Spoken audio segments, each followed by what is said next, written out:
Good evening, everyone. It's Rebecca with Red True Crime, and I am on to finally do that deep dive about Marissa. So, yeah, this has been going on. Let's see, she went missing January 14th, and we're now in August. So, almost 8 months she's been missing with no word, no sign, nothing. And there's been a lot that's gone on with this case, especially when I got involved. I've been accused of so much. I've been accused of trying to get clout. I've been accused of lying. I've been accused of stirring up drama, denigrating Marissa, her family. And I'm so tired of that because, at the end of the day, I'm just trying to keep her name out there, keep her relevant, which is a shame because we have too many people missing in Greensboro. And I will here soon do another deep dive on that. But back to this. She just it's just awful that she's missing and we don't have any answers. So I'm gonna start at the very beginning so that everybody knows what I'm talking about. So Marissa Carmichael is a biracial 25-year-old woman from High Point, mother of five kids. She left her house on January 13th to go out with her friends, Naja, Mo, Tasha, all these people, and never made it back. So let me start from the very beginning. So Marissa had a background in a few different things. She worked at Waffle House, third shift. She also, and I have proof of this. She also worked in sex work. Uh, Her friend Mo Dallas, who she was going to go meet up with that night, runs what I call a mobile strip club. He does these events and he brings these women and they take their clothes off for money and they dance and they do all this stuff. So, and I think it also goes into prostitution too, but I can't prove that. So the whole point of what I'm doing tonight is I'm going to throw out there the documents, the pictures, the text messages, the screenshots, everything I have about this case. And then at the end of it, I'm going to give you my theory or theories as to what I think has happened. And my ultimate goal is those of you who watch this and read everything that I've put out there, you make your own judgment based on what I have, you know. Um, Not trying to sound all tinfoil hat or anything, but there's a lot going on here, a lot. And the more I find out, the more convoluted and unfortunately more depressing it gets because I don't think she's ever going to be found. But I'm getting a little ahead of myself. I'm going to bring up some names and I'm going to try and go into an explanation of who these people are in relation to her. And some of you, again, who have been following this may already know who these are. And I'm doing this more for the people who have never heard of this case and are coming across it because they come across my channel. Now, my channel, Red True Crime Media, that's something I started in January this year. I'm very proud of it. I'm trying to build it, try to grow it. And I don't get paid doing this. I'm not monetized. I'm not doing any of that. I'm not even sponsored. So I get nothing. Um, but I will say, if anybody wants to show their appreciation, what I do, and just want to help me along to cover the bills to start this thing, that would be great. I'm not going to say no. And that information will be in the description of this YouTube channel, of this video, and I'll put it on the YouTube channel. So please do not hate me for that because, like I said, I'm not asking for it. If you want to donate, I'm not going to say no. So here we go. So, like I said, Marissa's 25, mother of five, and works at Waffle House. And she was supposed to work that night. She decided she didn't want to go in. She wanted to go out and party. Now, here's one thing that people may or may not know. Marissa's five children were not in her custody at the time when she went missing. There was I'm still waiting to find out the full details as to what happened, as to why they were pulled. But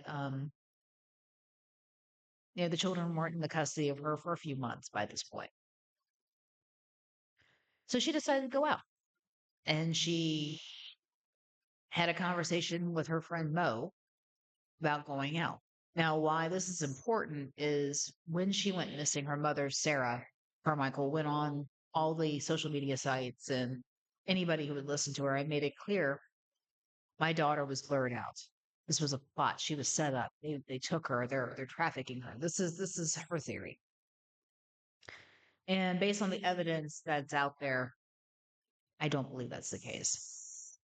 So she and Mo are having this text conversation, which you'll see throughout.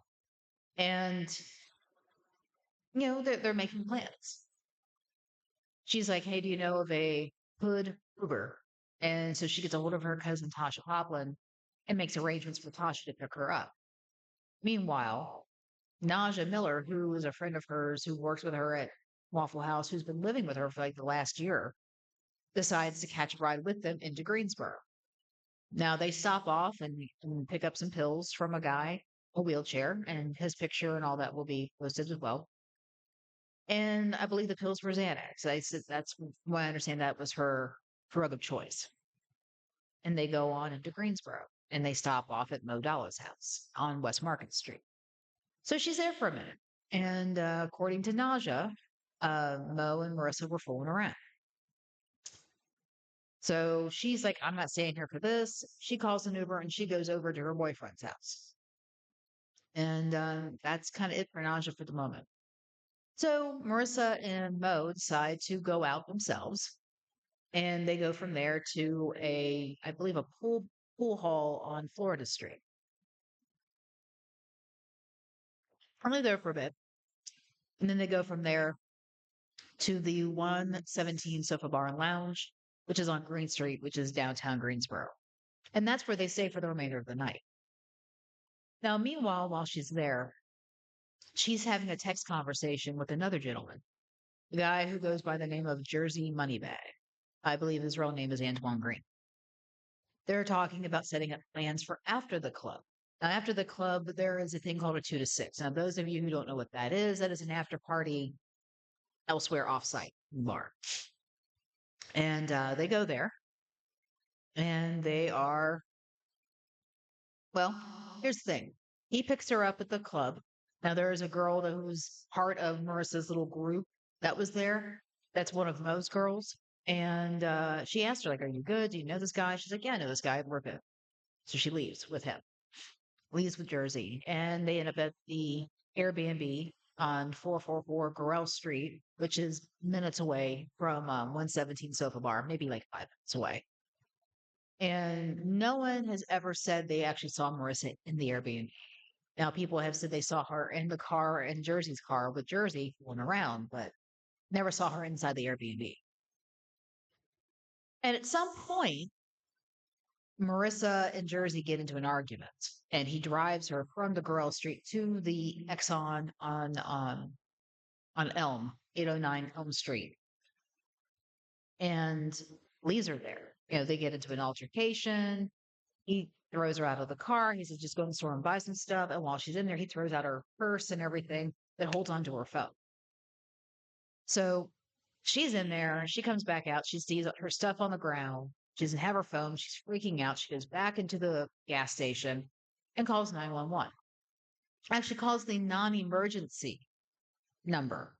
So she calls them and she tells them, like, "Hey, I just got left here. I don't know where I am. I don't know how I'm going to get home. He's got my phone. I don't have any money. I don't know what to do."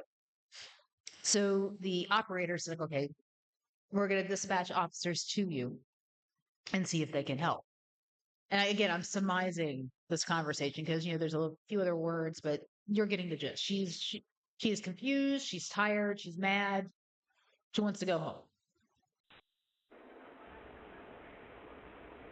Guilford Metro 911, what's the address of your emergency?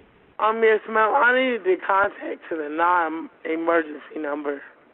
It comes into the same center. I can try to help you while I have you on the phone, and I can give you the number Okay, for yes. future I use. just got, I don't know where I am in Greensboro. I just got all my stuff throughout the car. He took off with my phone. I have no clue where I'm at. I have no numbers, Are you no on nothing. Are you at a business?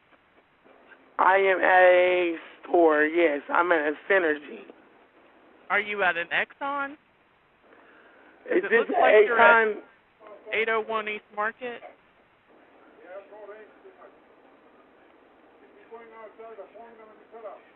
Okay, it's an Exxon, yes. Okay, what's your name?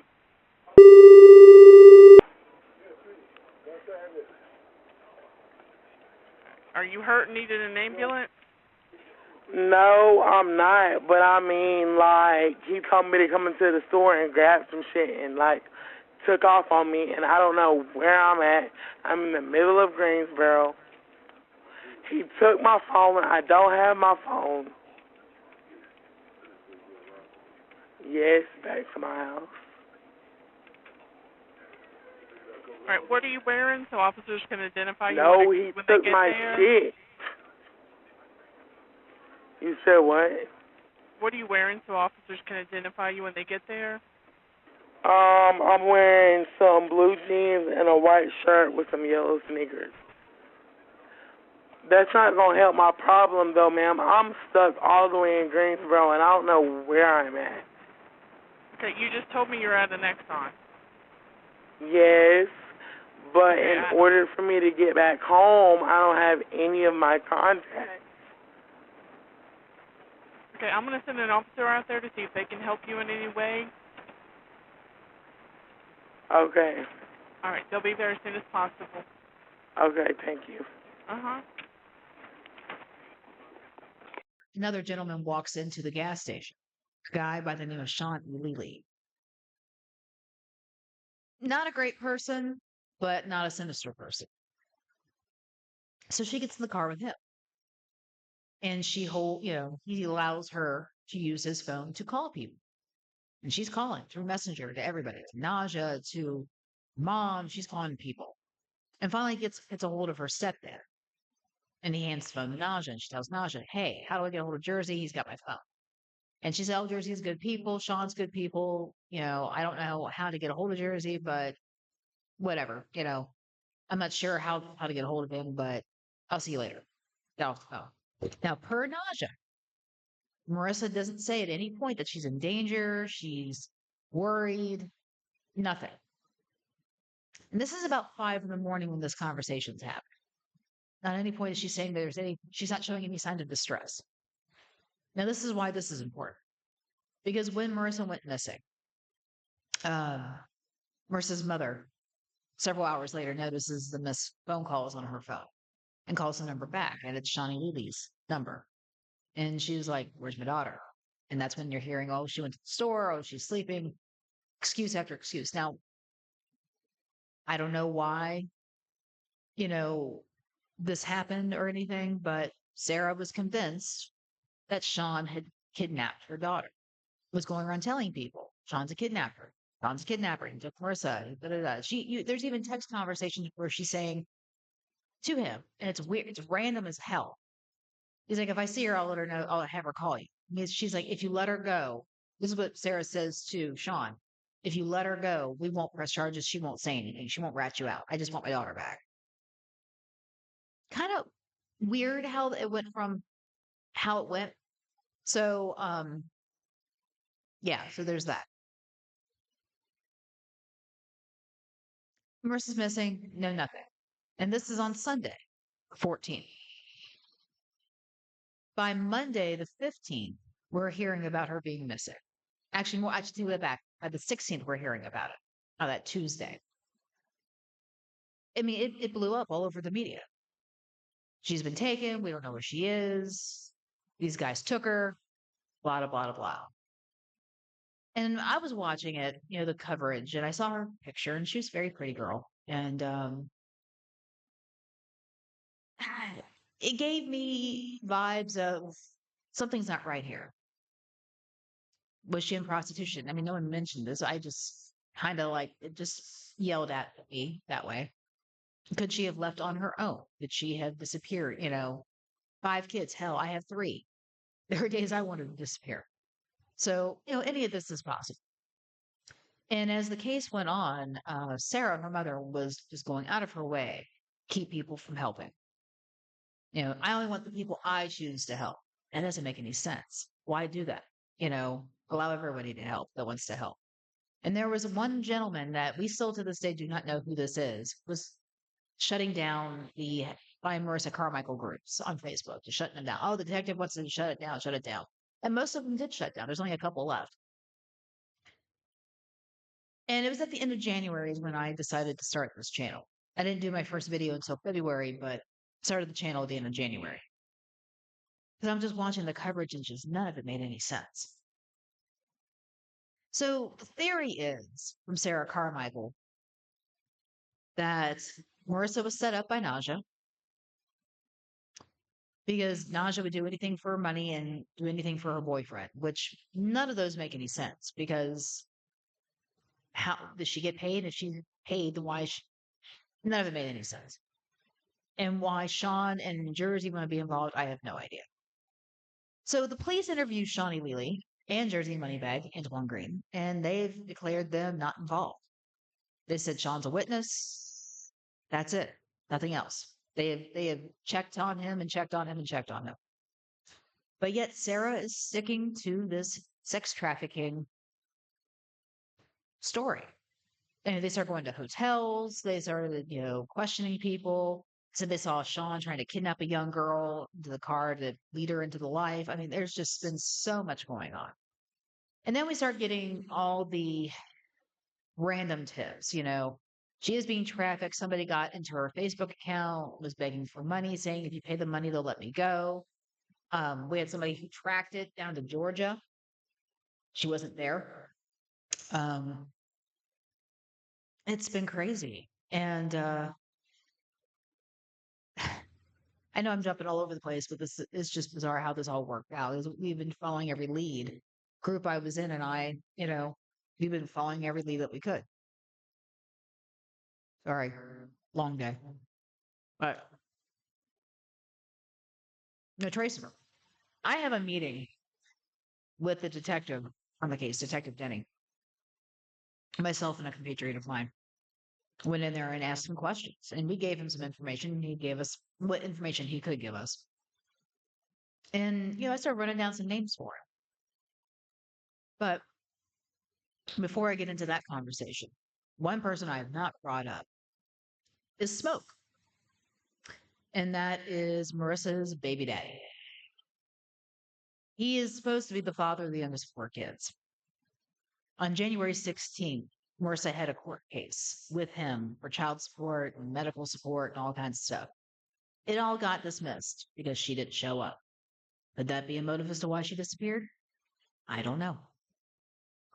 But I will say this, the day after she went missing, they did a search. They brought a bunch of people to do a search around that Airbnb. And Smoke showed up with Tasha. And they went straight to a dumpster and they pulled out some pillows. Why did you go straight to the dumpster? Why didn't you look around anywhere else?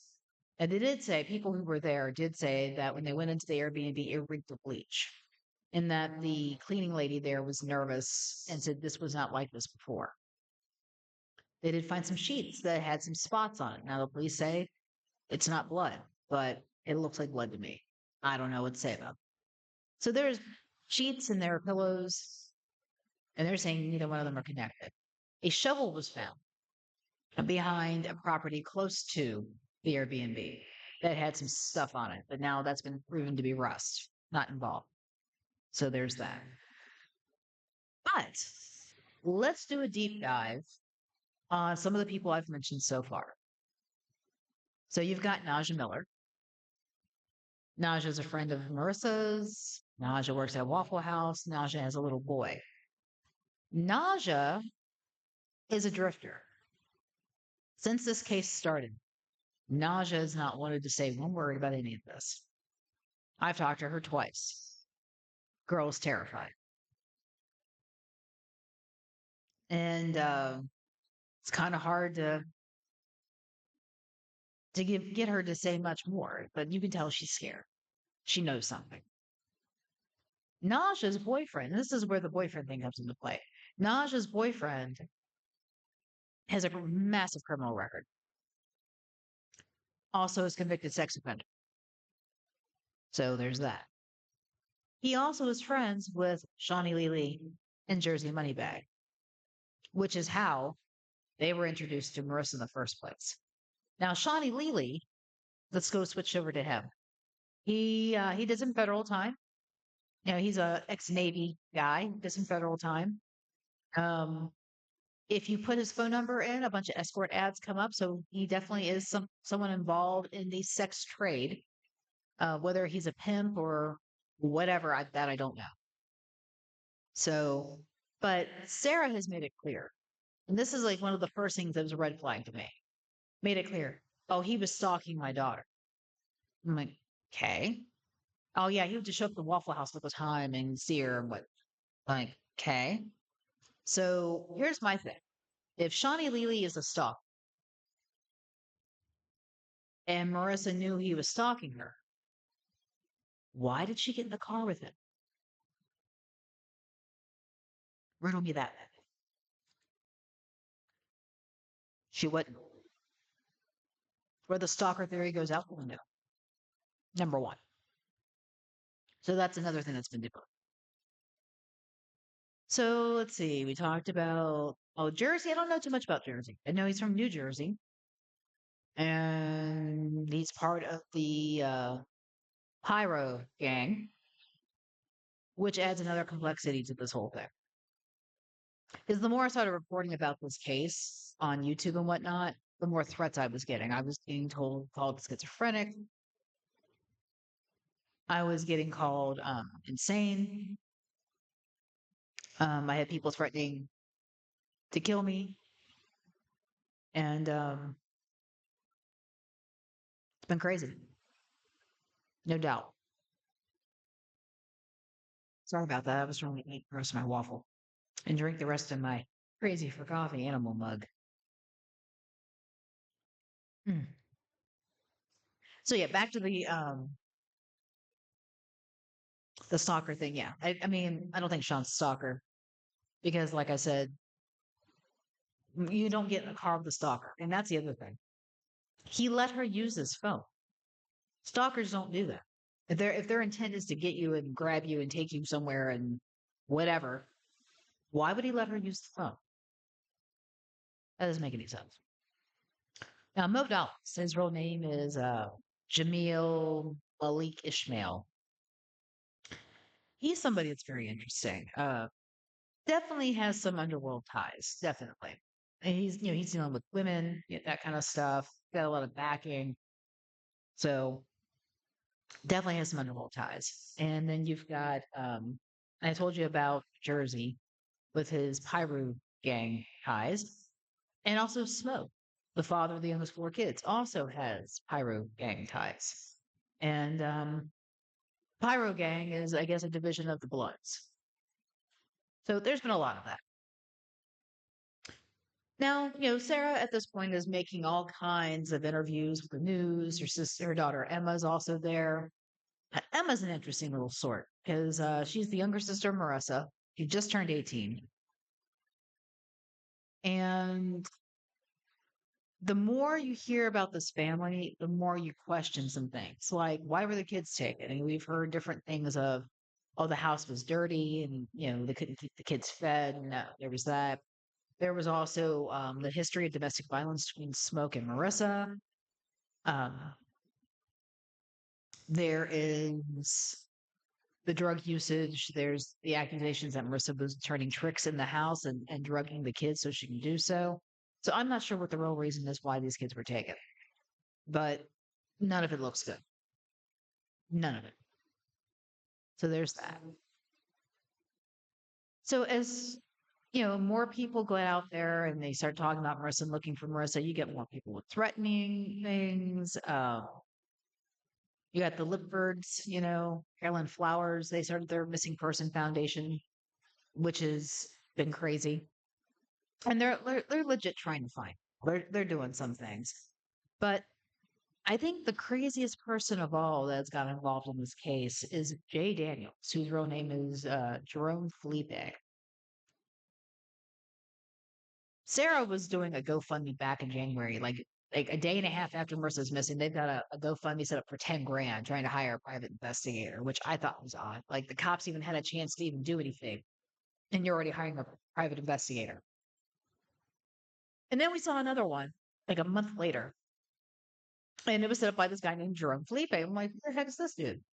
He's looking for 10 grand. So help him with the expenses to come look for Marissa. And we're like, okay.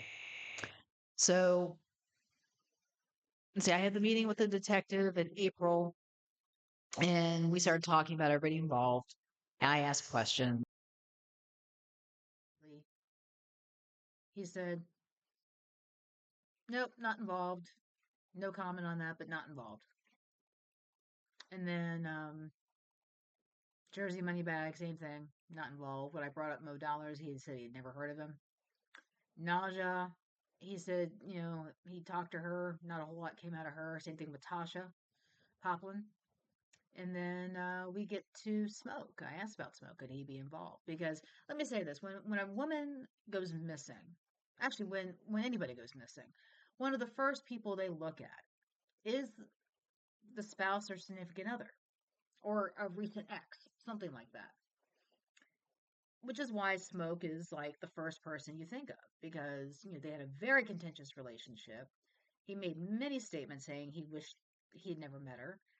Um, there's also the fact that when they met, she was seeing his best friend, a guy named Jonathan White.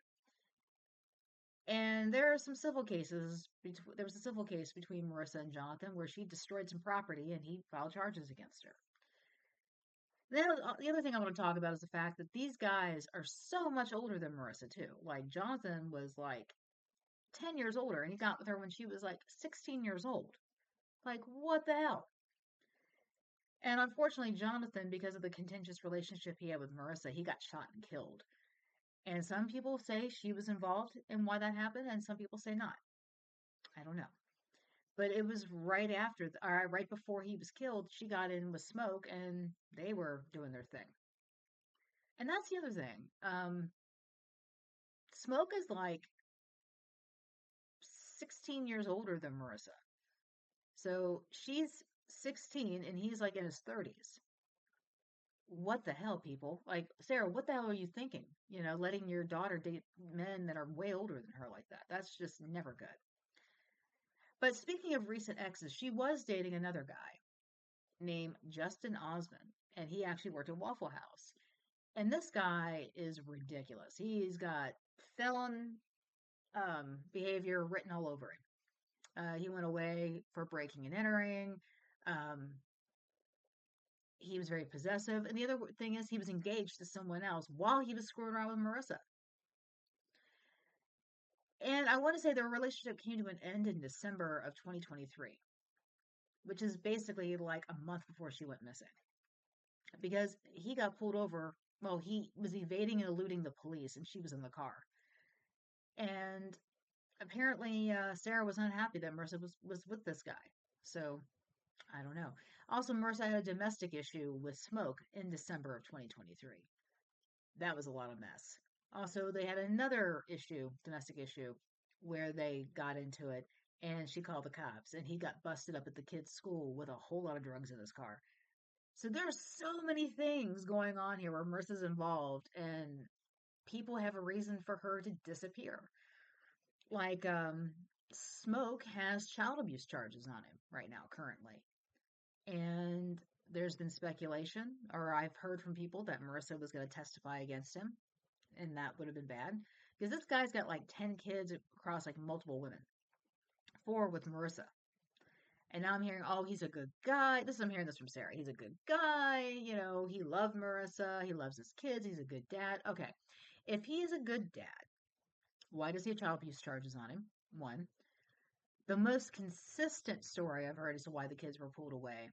Marissa's youngest child has skeletal dysplasia. So the poor little dude was born without arms. And from what I understand, Smoke beat this boy so bad he broke the kid's hip. Or he broke a bone on this child's body. I keep hearing hip, but he broke something on this kid's body. That's awful. That's absolutely awful. So he got pulled, the kids got pulled, from what I understand, for that reason. And then there's all these stories. Oh, I need the money to raise my grandkids. That was another GoFundMe Sarah started. I need money to raise my 5 grandkids. Really? You don't have custody of your grandkids. So why do you need money? And it doesn't just stop with Marissa with these older men like Emma. Emma, the 18-year-old, is now pregnant. Her boyfriend is twice her age. He's like 36. They've been together since she was like 14. And the boyfriend, the baby daddy, presumptive of Emma's child, is a convicted pedophile. Yeah. So you had this guy in the house with Emma. And that, oh my God, that's the other thing. Everybody and its brother has made a comment on my videos, okay? I shouldn't say these things. And a lot of them, like, I live there. I've been there with them. I live with them. How many people were in this damn house? I've had at least 10 different people tell me they were living there. And then you had Marissa, her 5 kids, Sarah, her pseudo husband Tony, because they were never legally married, Emma, Naja, Emma's boyfriend, and apparently Smoke was living there too. So that's like 12 people. And that's not including all the extra people who decided to move in. And that house is a 2-bedroom, 1-bath house. How does that work? So you had this pedophile in the house with your grandchildren. So I'm going to make this clear. Sarah Carmichael, in my opinion, is one of the worst mothers on the damn planet. Okay? You do not let your children date, as minors, date adult men that are like twice their age. And you sure as hell don't bring in pedophile sex offenders into your home. You crazy, stupid woman. So there's that. And I have proof of all this, so I'll put this all in the video here too. But so when you look at everything that's gone on, Marissa's got a temper. She had some charges, misdemeanor civil assault charges with her and some friends. And then you have all the occurrences with her and Smoke, and then her and Justin. And Justin was gonna be going away for a minute. Now there was a rumor that Marissa was pregnant when she went missing. Now, per her mother, she had her tubes tied. But it's fun, nature happens. Nature finds a way. Sometimes it just happens. So, I mean, you can get pregnant from a tubal. You can.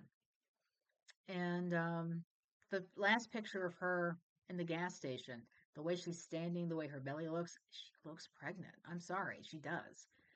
I mean, people are saying fat shaming her and whatnot. I mean, I used to be a big girl. I used to weigh 280 pounds. I used to. Now I weigh about 130, but I used to. So by no means am I fat shaming anybody. I'm just saying there's a difference between an overweight belly and a pregnant belly, and her belly looks pregnant. That's just my opinion. So yeah. So we're looking at this point. The suspect pool is Tasha, Naja, Smoke, Mo, Jersey, and Justin. Now there is this one guy named Victor Martinez. He is the on again, off again boyfriend of Tasha Coughlin. And there has been some conjecture that he's been involved and helped to get rid of Marissa's body if she is in fact deceased. Don't know if that actually happened or not. No idea. But we're still trying to figure that out. So we can throw him into the list too. Which brings me to Jay Daniels, or Jerome Z. Felipe. Now this guy, I mentioned before, he created that GoFundMe back in February. Reaches out to me in like May, I think it was. I'll have to confirm that, but in May. Sends me a text message or sends me a Facebook message at like 2 in the morning just saying, hi. And I'm like, what the hell? So I respond, at normal hours and say hi back. And that's when I find out here he is trying to get in touch with me, thinking I'm a PI or something. And I'm like, dude, I'm just a podcaster. I'm not a private investigator. And he wants me to send him my MRSA file, which no. And then he's telling me all about his story. Like I'm a retired NYPD detective, and I've worked with Dog the Bounty Hunter, and I chase fugitives now, and a whole bunch of other crap. And I asked him, I said, how'd you hear about this case? And he's like, oh, I was in Lumberton, which is another part of North Carolina, and I saw a flyer. I'm like, that's weird. So I get a hold of some people who were putting out the flyers, and I asked, like, hey, is there any way any flyers could be in Lumberton? They was like, no, there's no way. I'm like, all right, good to know. So I knew that was a lie. And he started messaging me all the time. Oh, we need to talk. We need to chat. I need your input on this. I need you to be part of my team. And I'm like, yeah, no. And he meets with Sarah, and he starts telling me, yeah, I think Sarah's involved. Do you think Sarah's involved? I'm like, I don't know. Anything's possible. And we go back and forth about that. Then he gets involved with Star, and you all know my history with Star. We were very close. We were in a group together. Then we had an explosive separation, and now we're on cordial terms. Cordial terms, respective terms, and I can run with that. And as time has gone on, Jay Daniel slash Jerome Felipe has become even more involved in this case, and very bizarrely. And somebody who follows my podcast and whatnot brought up a good point. I didn't even think about this because she said, serial killers like to and get themselves involved in the case or return to the scene of the crime and whatnot. I'm like, that's a good point. Because he does come across kind of deranged and delusional. I'm not going to lie, he does. And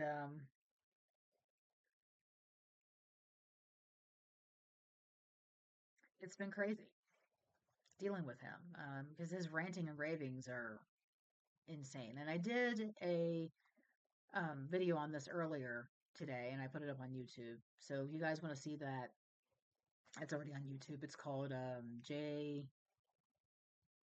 what is it? J Felipe or something like that. I don't remember what I called it, but you'll see his picture. It's all there.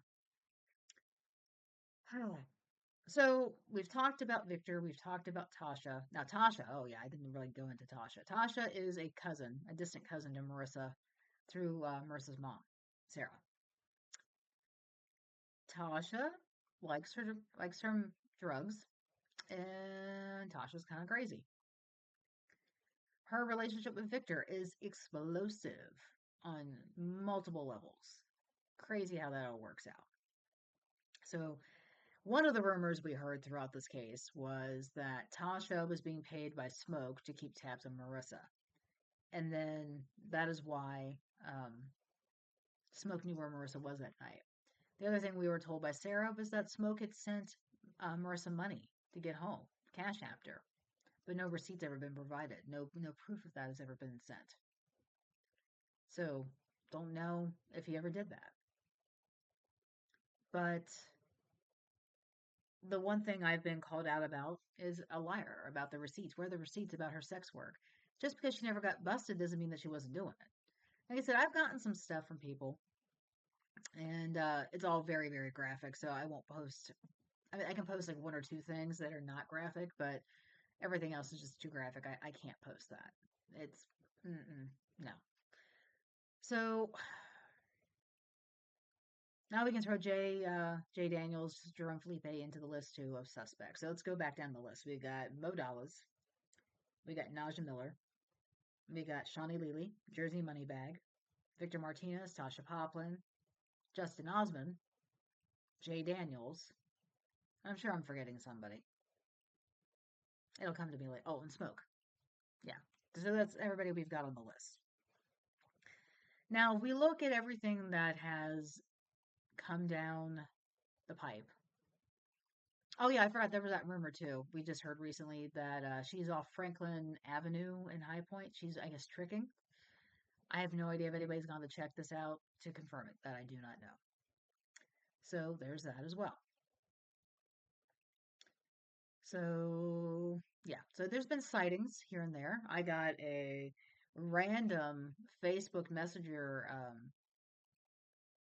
message. Somebody created a Messenger account. Didn't create a Facebook account, just created a Messenger account just to send me a message. And it was a house, picture of a house with an address and the name Charles Lindsay. And it said, investigate here, do not go live, blah, blah, blah. And it was in Trinity.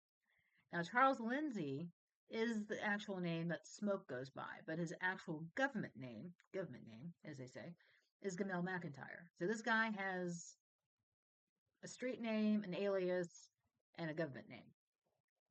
So, yeah. So let's get down to the nitty gritty of the theories and who did what. Here's what I think.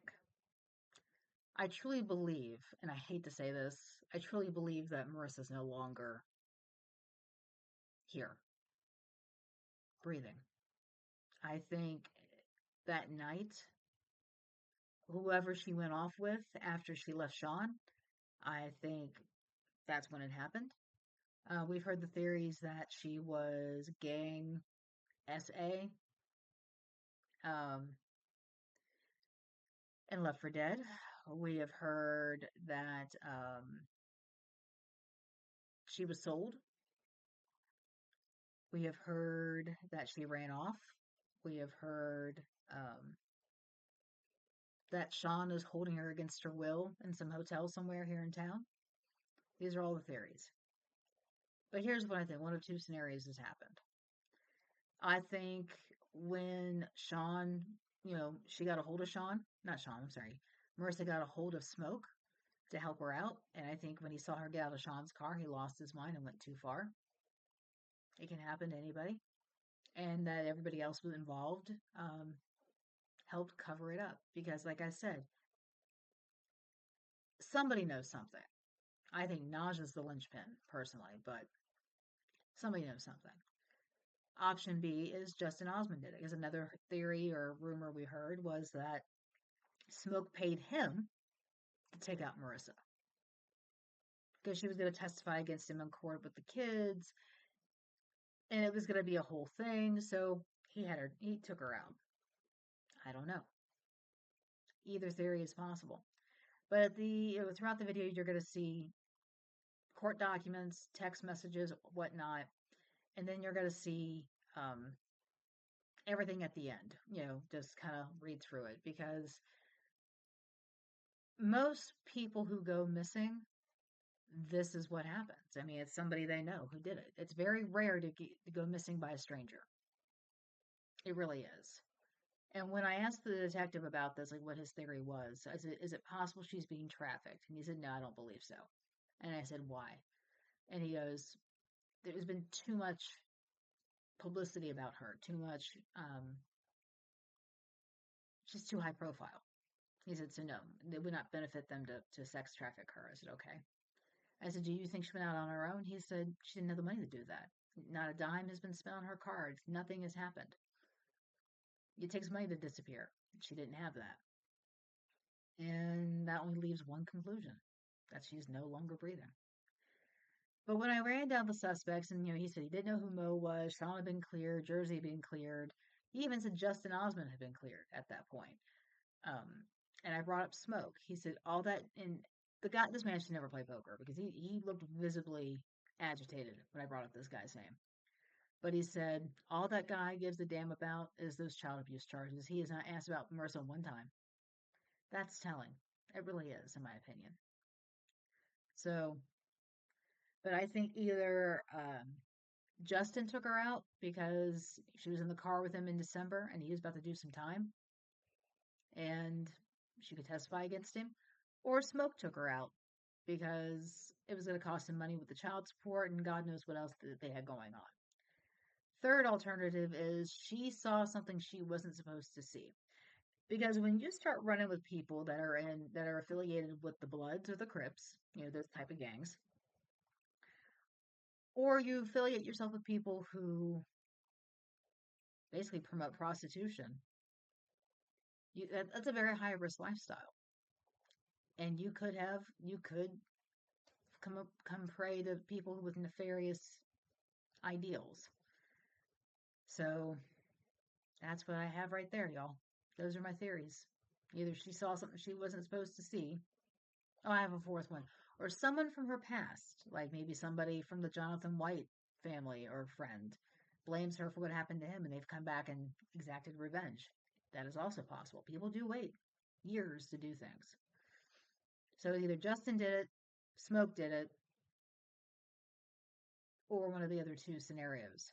Now, more on the Smoke theory, someone did tell someone that was in our group that they went over to Smoke's house to buy weed, and they went over there and they saw him and three other people trying to lift an ice chest, a very, very heavy ice chest, into the back of a truck. And he said there's no reason why it should take four people to lift that.